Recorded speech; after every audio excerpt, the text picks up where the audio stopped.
இன்றைய விடுகதை பார்ப்போமா? இரு கொம்புகள் உண்டு, மாடு அல்ல. வேகமாய் ஓடும், மான் அல்ல. கால்கள் உண்டு, மனிதன் அல்ல. அது என்ன? என்னடா அது?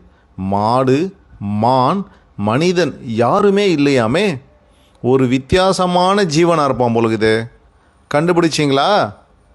அதுதான் மிதிவண்டி. இன்றைய விடுகதை பார்ப்போமா? கருப்பு மத்தியிலே வெள்ளையென செய்கிறான். அது என்ன? இது எல்லாருக்கும் தெரியும், சில பேருக்கு ரொம்ப பிடிக்கும் வேற. இது ஒரு உணவு.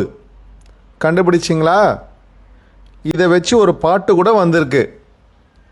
அதுதான் தினமும் காலையில் அருந்தும் தோசை.